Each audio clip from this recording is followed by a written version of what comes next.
past 16 hours. Is that Nombalo or Skhosana? Thank you, Is Chair. it you or Skhosana? Yeah, no, it's me, Chair. Okay, thank you. Good afternoon, NTPP. You know, I've got a privilege because you account to a committee which I'm part of, the Justice Portfolio Committee. And my observation with you, which I've shared openly, is that you are very quick to become dismissive. And that leaves me with an impression that you are the NTPP who does not understand his statutory responsibilities. And I'm going to a particular question with this statement. I'm not just making a statement here. When I arrived here, we had the first meeting with you. I asked you about the Cindy Somagaka case, which was widely reported in the media space. You said you don't know what is happening on that case before it reached the stage that it is in today. You came to our committee when you came to report about the Omotoso case. You admitted that you never made any supervision to the case up until the ugly consequences that South Africans experienced. The Gupta extradition. There are many cases that I can explain which you failed to supervise in terms of the statutory responsibility that is given to you. Now, I'm not crucifying you here unfairly so. I'm saying this based on experience. And I even requested that you resign before January because I think you are just in this position for the sake of being in it. You don't understand it. I made a plea and I even said to you, even if I meet you in town, in the toilet, everywhere, I will request you to resign because in my understanding, you are not fit for this position. Now, Section 34 of the NPA says the NTPP may direct a DPP to submit a report to him regarding a specific activity relating to his or her powers, duties, and functions. That is the first section that gives you huge powers to run the institution holistically. Section 22 says the NTPP may direct a DPP to submit a report in respect of any case, matter, prosecution. Now, when it says prosecution, it gives you a responsibility to summon a report, even if the prosecution is still underway, to say, NTPP, come to my office or give me a report about this matter and advise or overturn, as you said, that you can overturn the decision of the NTPP. But in many instances, you refer a responsibility to the DPP and says, no, it falls in his competency and you have no statutory responsibility. Now, do you agree with me if I say to you, you have a particular understanding of your statutory responsibility other than the responsibilities that you are given by the NPA Act? I'm not sure I understand the question, Chair. If that can be clarified so that I can properly answer Let me ask it like this. You said here, when you were asked about the KZN issue, I think so, you said it falls in the competency of the DPP and you never involved yourself on that issue because it was done by the DPP. I've explained different events here wherein you used the same excuse to say, no, this does not fall in my competency. I can't instruct the DPP to prosecute or not to prosecute. And you have repeated those words here today. Now I'm saying the statute gives you those powers, but you are not using them. You can advise the DPP to prosecute or not to prosecute, in my understanding, based on the provisions which I've just read for you. Thank you. I understand that question better now. Firstly, I cannot advise a DPP, Honourable Chair, to prosecute or not to prosecute a case because I do not get involved in assessing the evidence in a case.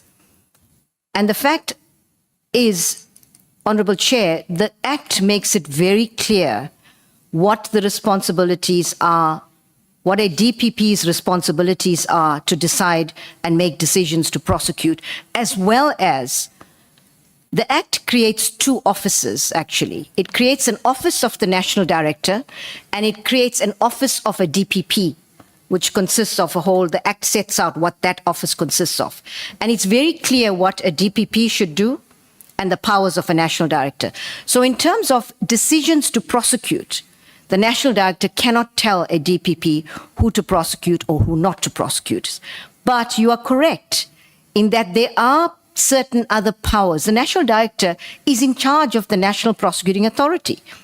And as such, the National Director's got to ensure that the institution is well run. And that would mean calling for reports on certain issues. That would mean a whole range of things. And so certainly I also want to deal with the examples of cases that the Honourable Member mentioned, because I think it's important that I don't leave that unresponded to. So with regard to the Omotozo matter, again, I emphasize the day-to-day management of cases rests with a DPP. And of course, yes, when things went horribly wrong in that matter, then I had to step in to find out what was going on. But we were not aware that there were risks before that. And so that's the one case. And again, I implore that it is not regarded with the greatest of respect as an example of how NPA deals with gender-based violence issues. And Chair, I've dealt with that extensively, so I won't go back to that. The issue of the Gupta extradition was also raised. And it's important that I deal with this because, with all due respect, I speak to this honourable committee, but also to the people of this country. The Gupta extradition matter, I won't go into details, but we are still trying to understand why we lost that extradition case. There will be another request for extradition that will be submitted fairly soon. I don't want to give timelines, but one of the risks are that we actually fail again because we didn't know what the reason was for the failure in the first instance. But that's not going to stop us. We will submit a further extradition request.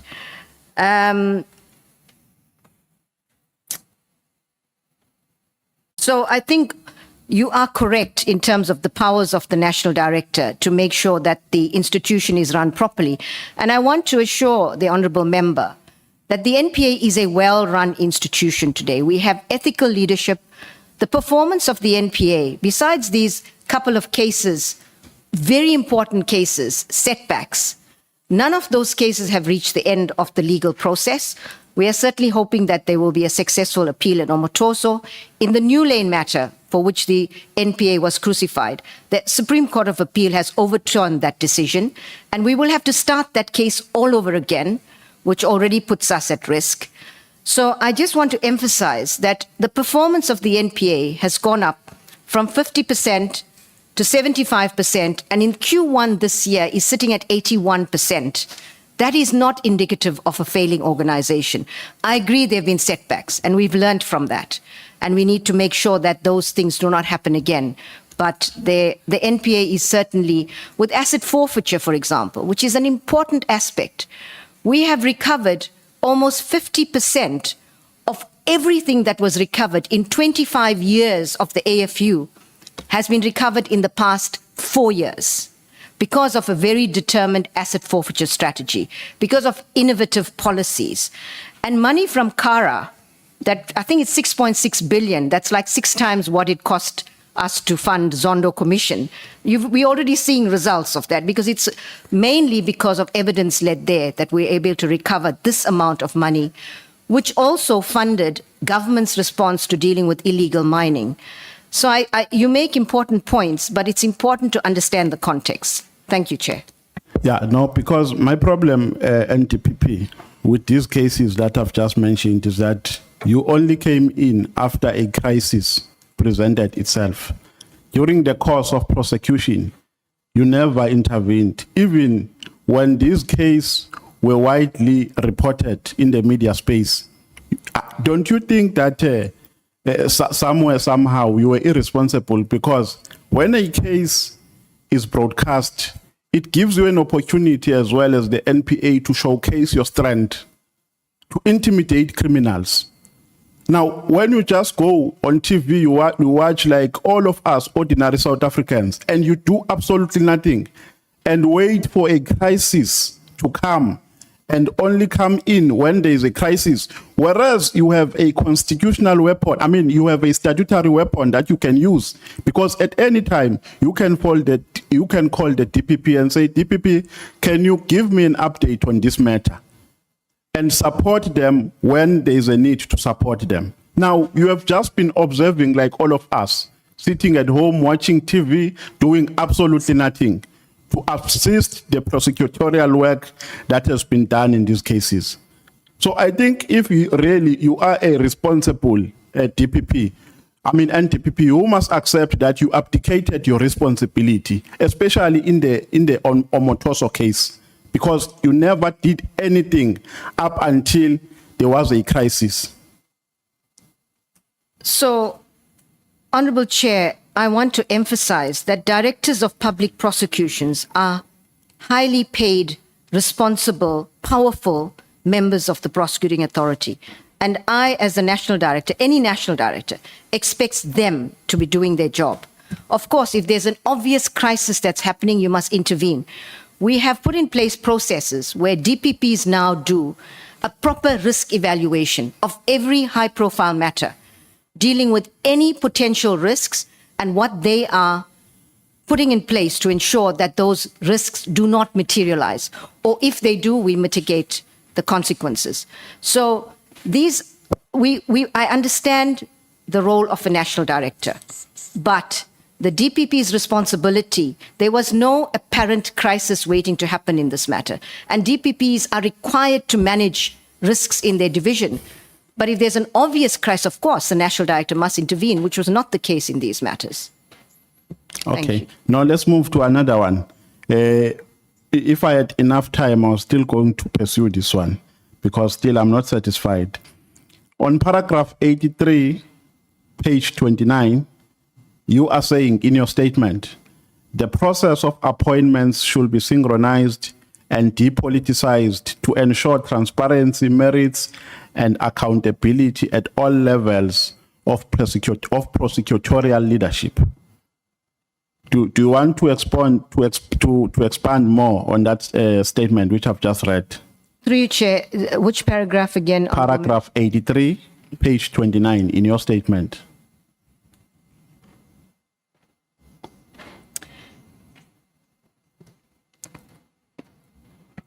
Yes, thank you, Chair. Yes. So the appointment process of a national director, not just a national director, but 4 layers below the NDPP are political appointments. Yes. Let's say the power to appoint lies with the executive. Mm-hmm. The president appointing the first 3 layers, national director, deputy national director, and DPPs. And the 4th layer, which is deputy DPPs across the country, is a ministerial appointment. And so I think it's important that, and it's very good that the president and the current minister have now initiated transparent processes to appoint the national director. I certainly hope that similar processes are put in place for the other layers in the NPA as well.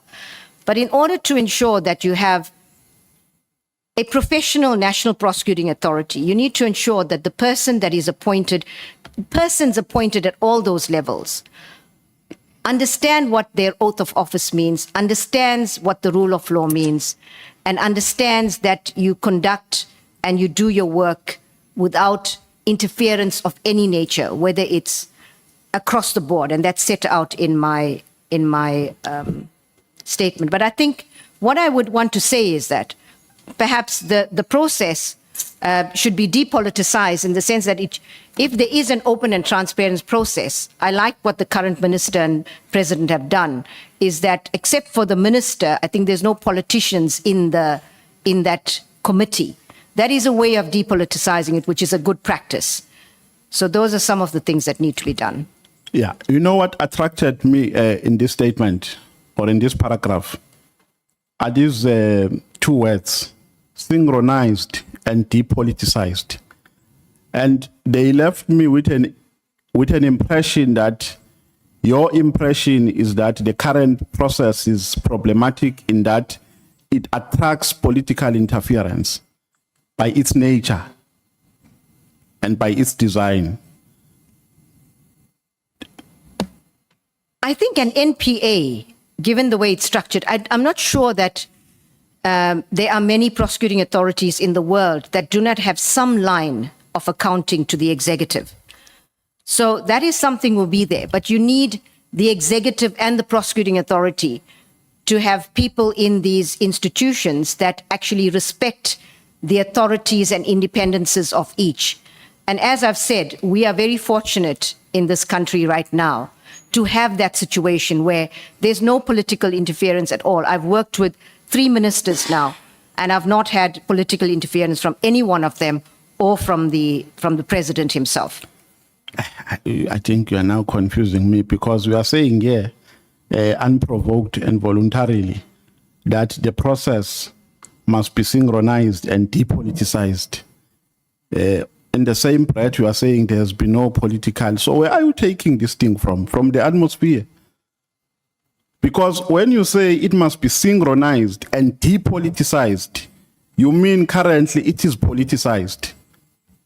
No, I don't. I mean, that was what will be. This committee also wants, recommendations in terms of how we can improve processes. So it doesn't mean it's currently politicized.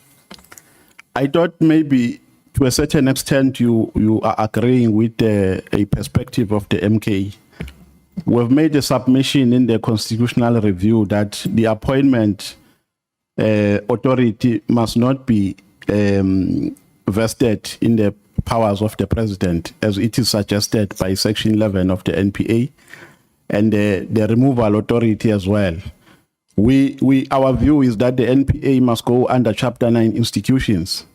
They must be either appointed by Parliament or by any objective panel. That is our view. And 2, the current system doesn't allow a Parliament to act when there's a crisis in the NDPP, in that it only allows Parliament to come at the tail's end. So the process, the suspension or the removal process is initiated by the president. That is our perspective. So I thought maybe we are in agreement, because our view is that the current form or the current system attracts political interference. Now you are saying the current process is not politicized. You have never experienced any political interference, but in a statement you are saying it must be depoliticized.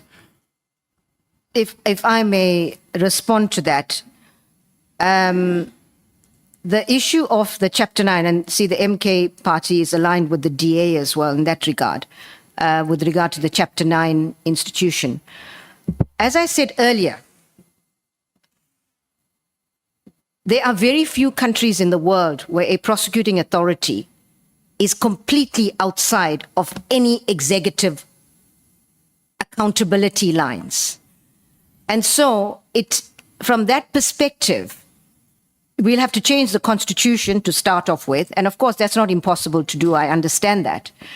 But to make the point that this is very rare where a prosecuting authority is completely without accountability of some sort to the executive. And that being the case, I think one way of strengthening, I agree, the advantage of a Chapter 9 is that the removal of the head of a Chapter 9 requires a 2/3 majority from Parliament, when in fact the removal of an NDPP, I hope I get this right, is a simple majority. And so I think what you can do is amend legislation to make the removal of a national director dependent on a 2/3 majority in Parliament. And I think that is the one really good advantage of a Chapter 9 institution over and above the current framework of the prosecuting authority. But I want to hasten to add that the financial and operational independence of the NPA, which the Minister is addressing, is a critical aspect that will certainly strengthen the prosecuting authority. NDPP, do you know that the ANC, and I'm not mentioning its name here because I've got some obsession of some kind, but it's inevitable. Do you know that the ANC has a policy called the step aside policy? The ruling, I don't know whether it's a ruling party or it's a former ruling party. I've read about it. I don't understand this GNU thing. Do you know that they have a policy called the step aside policy? I've read about it in the media. Has that policy not influenced the running of the NPA? Especially towards conferences. Have you never been exposed to a case where politicians want to influence how you must prosecute and who you must prosecute in pursuit of factional objectives that are related to an elective conference of the ANC?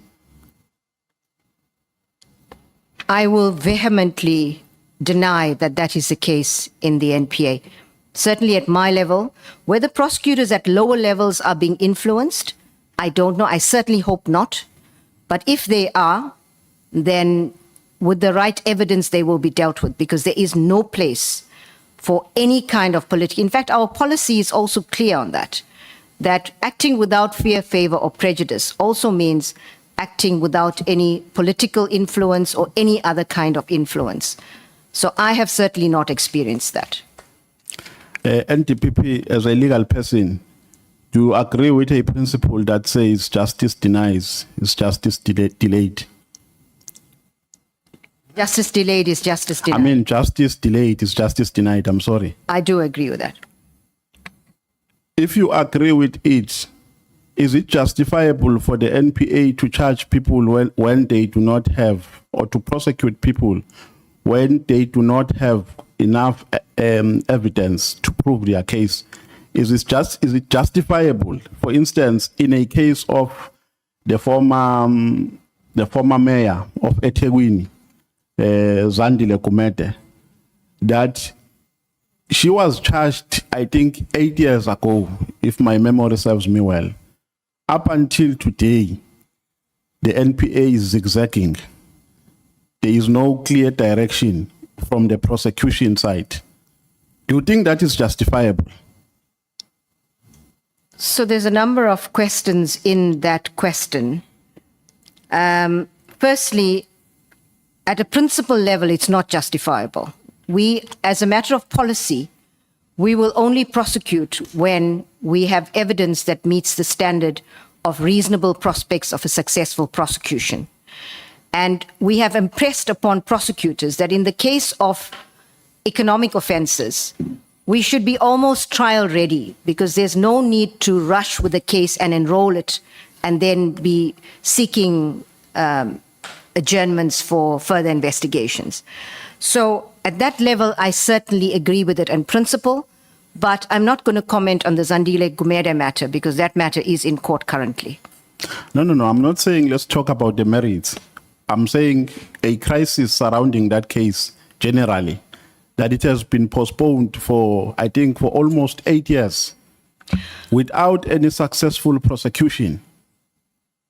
If I get the detail, I don't know if I have it here, about why this case has not proceeded as quickly as it should for 8 years. In most matters, we find that it is because of various reasons not attributable to the prosecutions. I'm not saying that there aren't instances when prosecutors are responsible, but for the majority of cases, it is a deliberate delaying strategy on the part of the defense to ensure that cases do not proceed. There are other instances where magistrates recuse themselves, magistrates pass away, it needs to, so there's a whole range of reasons why.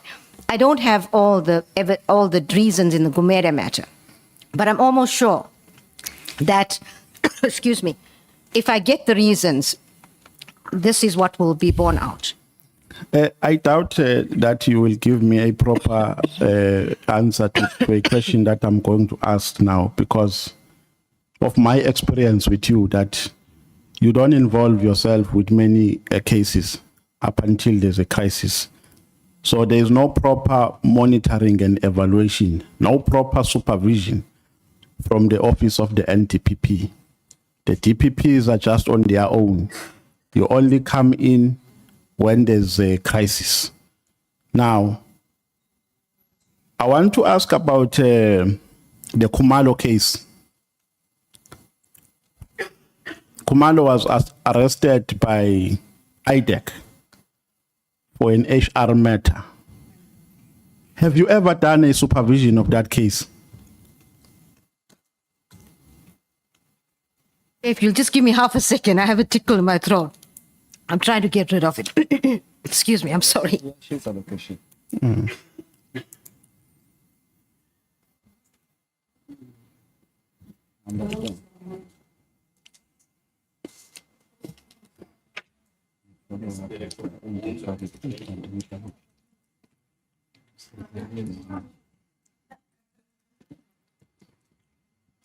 Sorry, it's my post-nasal drip. Triggers sometimes. She has been coughing for a minute, Chair. No, but Nomvalo, you're unfair. The question is hard. Yeah, she's at the question. So My consider my apologies. time, Chair. I must apologize for this.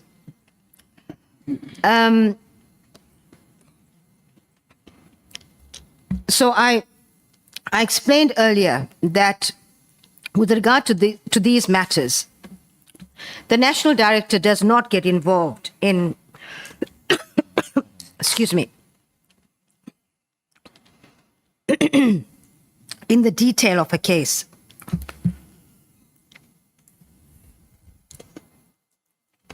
So you have never supervised, even after it was broadcast? No, I'm sorry, I'm just trying to. Or you're not done? I'm not yet done. Oh, My okay. apologies. Yeah. You are breathing heavily. I need a on the minute and neck I'm sure I'll be fine. Of the witness. It normally works with the lozenge. So Okay. No, Advocate. okay. We can take a break, Chair. I think I'm fine, Chair. I can Relax. continue now. Relax. Thank you. In that matter, as I explained, well, in all matters, particularly, well, let's deal with IDAC matters because it relates to an IDAC matter. I get very, very high-level reports, and verbally, because of leakage of information, the ID gives me very high-level reports, verbally, generally. In this particular case, she informed me about the impending arrest of the head of crime intelligence. I said to her, Andrea, are you sure this is a watertight case? Because arresting the head of crime intelligence is not something one takes lightly. There must be a watertight case. And she explained to me that it was part of a much bigger case strategy. This was one case that's part of a much bigger case strategy, and that the case was solid. But again, I urge, if anyone feels aggrieved by that decision, to bring a review process. And I assure the people of this country that I will look at any case, whether it's Phala Phala or this matter, objectively, and decide whether the correct decision was taken. So they informed you before they effected the arrest? That is correct. So you relied on a verbal briefing. You never said, bring me a referral if there's any, so that I can satisfy myself that we have a strong case here. Sorry, can you repeat the question? I'm saying, you asked her if the case is watertight, and she said yes. I'm saying, to you, that was enough. You never went further to say, bring me a referral, bring me documents, so that I can also satisfy myself that we have a strong case here. We have processes in the prosecuting authority to ensure that cases are, it's not just one person that takes a decision, not just the ID. there's a team of people that actually work together to decide on these cases. So when the head of the investigating directorate gives me her assurance that the case is strong, I must take her word for it. So you took her words. You never required. That is correct. Or you only relied on her words. And a very high level briefing of what the case was about. So according to your knowledge, was the arrest procedurally fair? Were all the requirements met for the arrest to be executed? Can I ask what requirements the honourable member is There's a referring to? referral and so on and so forth. You don't just go and arrest a person. There was a referral which was brought by a member of parliament in terms of the report that was tendered here. I'm saying, did you satisfy yourself that all the required documentation and the requirements were met before the arrest was effected? That is not the function of a national director. And I certainly did not go into that level of detail. It means we have different acts, NTPP. Really, I don't know the act that you have, but in terms of the act that is before me now, you do have that statutory obligation. When it says a report can go further by saying, give me the documents which are relevant to this prosecution or arrest, so that you do not become a victim of misrepresentation. You can do that. There is nothing that stops you. That is why I said, to me, you appear as the NDPP who does not understand her statutory obligations. Chair, as I mentioned, the IDAC head gave me a high-level briefing on this case, a high-level case strategy, and why this case was strong enough and important enough for them to proceed. I agree with you. The National Director requires that kind of assurance from the DPPs to ensure that we don't have errant DPPs or IDs that are doing their own thing. It's important to have that level of assurance. And in this case, I got the level at a very high level briefing, that level of assurance from the ID in this matter. Yeah, because we are going to rely on a half-cooked information, and you are the one who accounts in Parliament. We ask questions from you. Now, if you are responsible, you can't just rely on a verbal update or report. Documents must be submitted to you so that you are going to be in a position to make justifications if that need arises, and to give a report and to be confident and say the NPA here did everything that it could do. Now you are just relying on a verbal report. There's absolutely no papers before you. You are saying this was said to me and it ends there.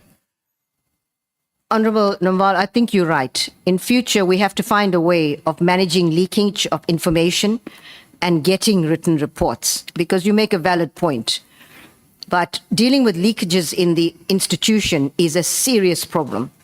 And that is something else that, we need to find a way of strengthening our information security across government. But that is a serious concern, and I'll certainly take your point on board. In December 2024, the media reports that the IDEC boss was addressing the personnel of IDEC, and she made some remarks. She was saying to staff members they must fake it until they leave it. They must go to court with empty files. But in summary, she was encouraging them to pretend to be busy while they were not. And you made an interview after that. I can't remember the media house that you were in, but I came across that interview. You were asked about that incident and you denounced it. You denounced it. Is it correct? Am I correct? I didn't denounce it. Perhaps what that honorable member, that the media house that you're talking about, the Amabungane interview, because I was interviewed, and that entire interview was one that the makers of that interview used the New Lane matter as a linchpin to lynch the national director and the NPA. I was asked during that, and I hasten to add that that New Lane matter was one of the most scathing judgments against the National Prosecuting Authority. And of course, the media had a field day quoting from the judge who called it a comedy of errors, etc. We took that matter on appeal, and the Supreme Court of Appeal overturned the New Lane judgment, and in fact said in that decision, and it's important because this case seriously dented the reputation of the NPA. But the Supreme Court of Appeal overturned that decision. And in fact, the judgment rendered by the SCA is one of the strongest against the conduct of a judge that I have read. And there were terms like it went against the administration of justice and things like that. So that New Lane matter is the interview that you are referring to. And of course, when the matter was overturned by the SCA, there wasn't much that was said about it in the media. No, I will ask 5 minutes from Skhosana. I want to ask about Paul O'Sullivan. Yeah, no, the time of Skhosana is not yet allocated. Yeah. When it's allocated, Chair, not now. Okay. Honorable Bradenbach, you wanted to ask a follow-up question. Okay. Can I check members who want to ask follow-ups? I see Honorable Ngola. Is your hand up, Honorable Skhosana? Okay. Those will be the two hands. Thank you. The list is closed. Thank you, Chair. NTPP, the country suffered an embarrassing legal battle. Whether substantively or procedurally, we lost the application to extradite Guptas to the Republic of South Africa to face the wrath of the law. Now, you indicate that NPA is planning to resubmit the extradition request to the UAE. But you're saying you are unable to give us the exact time frame. And that's worrisome because this matter has dragged for quite some time now. Now, why is it that you can't provide exact time frames on when is NPA going to submit an extradition request against Guptas in the UAE? What is the actual plan in respect to that? Thank you, Chair. Thank you. Well, what I can say is from the information that I received from the ID, it will certainly be before I leave office. So, but I certainly hope it would be even before the end of this year. But it will be soon. We are working very hard on also ensuring that we have additional charges that will be added to the original extradition request. So it's the time that it's taking is that we're not just resubmitting the old request again. We have investigated some other very important cases involving other SOEs, and there will be other charges that will be added. That has been the delay and why we didn't submit immediately after that.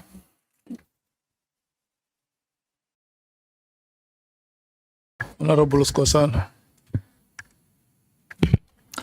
Follow up on top of follow up.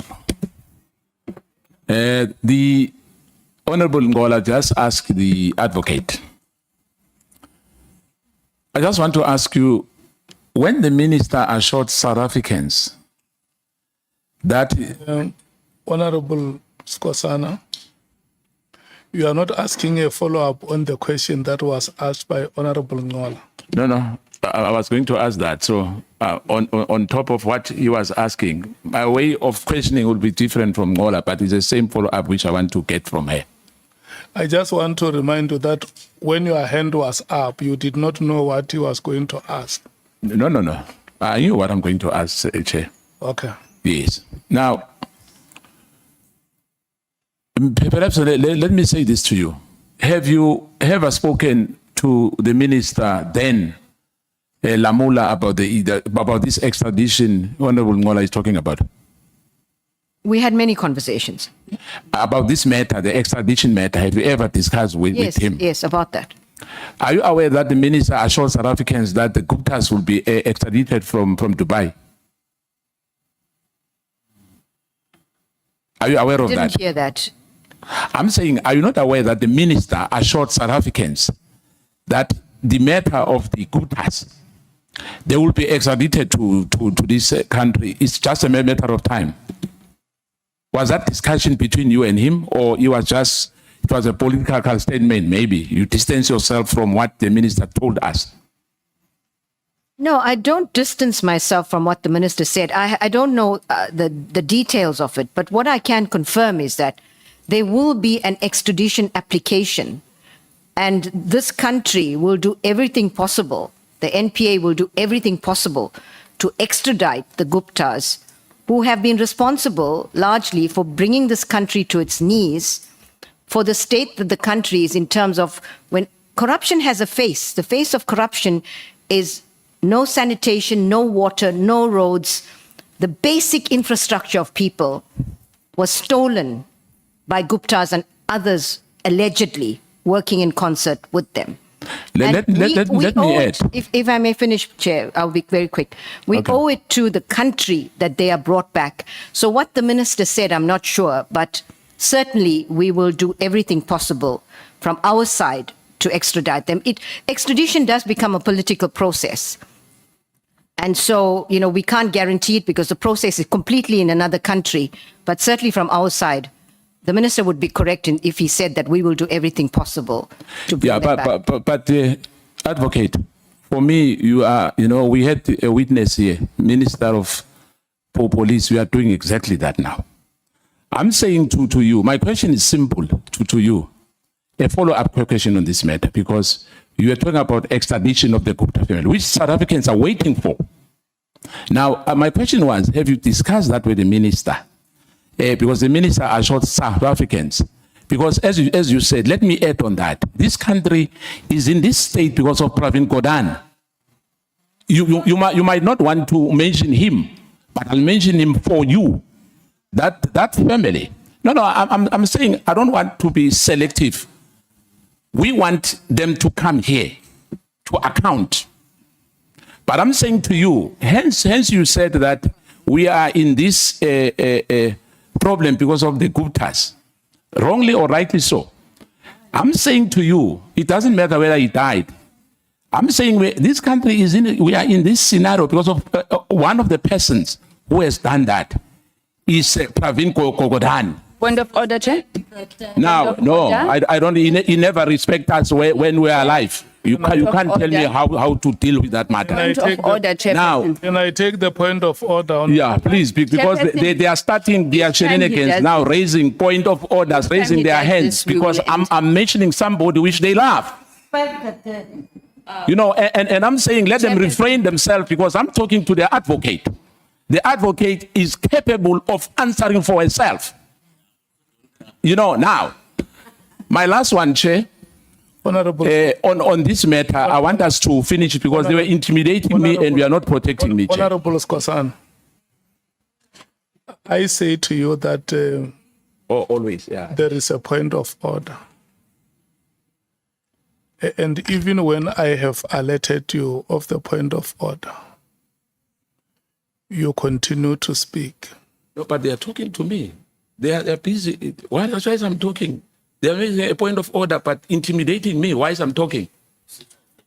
They must just raise their hand. Honorable Skhosana. Honorable Skhosana, may you please look at me. Thank you. Can you see me? Okay. Thank you. Can we listen to the point of order, Honorable Sangoni? Thank you very much, Chairperson. And each time Honorable Skhosana does this, I think he must know that we'll call order. Chairperson, Honorable Skhosana must withdraw the remarks that he has just made. He did this on another day. We called him out, and it's on two reasons why I'm asking him to withdraw. Firstly, he's casting aspersion on a person who's not even in this house, cannot respond. Secondly, he is misleading the house. He must back up what he is saying. And if he's not able to do so, then he has to withdraw. He's misleading the House. Comrade Pravin Gordhan was not found guilty of anything. Comrade Pravin Gordhan was at no point, I mean, he's just coming up with aspersions, and he must withdraw that issue, Chair. The point of order is sustained, and the time that has been allocated for you to make follow-ups has also expired. Can we, I'm sorry, Chair, my time. for follow-ups? Yeah, but I was not finished, Chair. Let's be beyond reproach in terms of political parties. No. If you're saying it's sustained, Sangoni, it means we are saying I'm wrong. Honorable Skhosana, No, if, Chair. if you may please listen to me.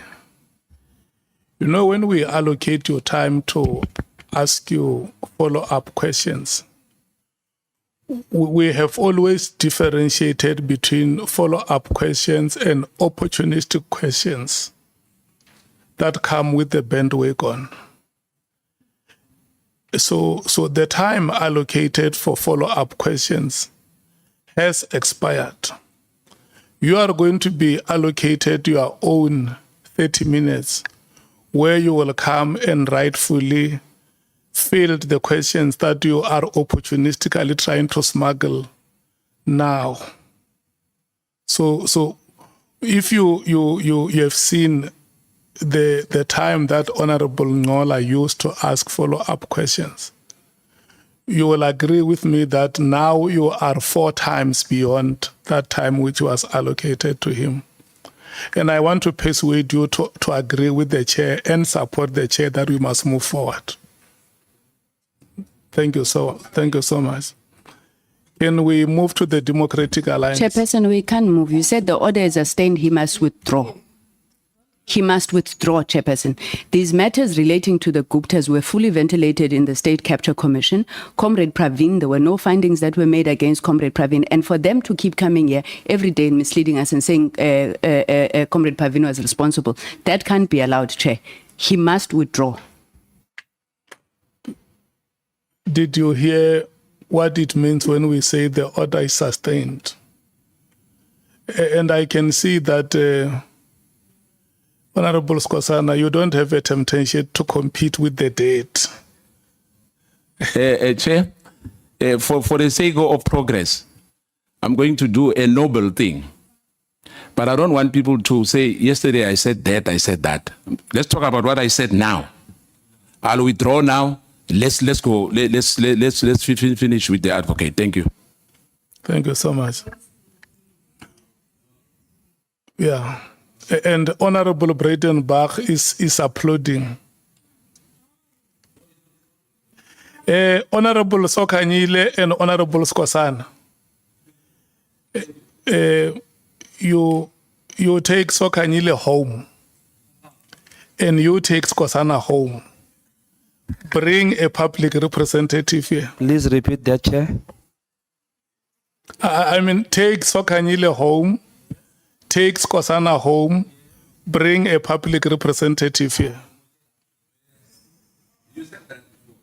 Yes. Yes. That is what makes you a public representative. Yeah. Honorable Breitenbach and Honorable Cameron, who is starting between the two of you. So it's going to be you and Honorable Chopper. I'm allocating you 40 minutes. Yes. Chair, I still had a follow-up, remember? Okay, before Honorable Breitenbach, let's take the follow-up from Honorable Shongwe. Thank you, Chair. Advocate, there's something that is stuck in my head that you said before I asked this. You said you don't see us finishing corruption in South Africa. That worries me. I hope you look into it on your own time. But this is my question. NgesiZulu we say Ikala alboli. I don't know how to say that in English. But when are you opening a case for Honorable Umpati Andre Johnson, whom you said this thing that she did in being in the panel of her husband was 20 years ago? When are you acting on that, if I may ask?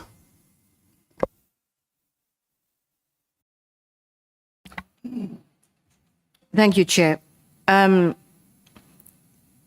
think on the first point that the Honourable Shongwe raises about not finishing corruption, that will be utopia. It'll be great if we have a country and a world without corruption. But realistically, I don't think we're going to get there, notwithstanding our best efforts. But we will keep fighting. With regard to case against, as I said, this has only just been revealed, and we need to look into it and look at the circumstances, the context, etc., and see if there's any steps that are required. Well, can we maybe give it time, because you see you acted fast when it comes to arresting General Khumalo. So can it be of the same pace, please? Chair, firstly, with all due respect, I had nothing to do with the arrest of General Khumalo and in terms of acting fast. So that's the first thing. But we do try to do our work speedily, and I can commit that this will be done speedily. Thank you. Thank you very much.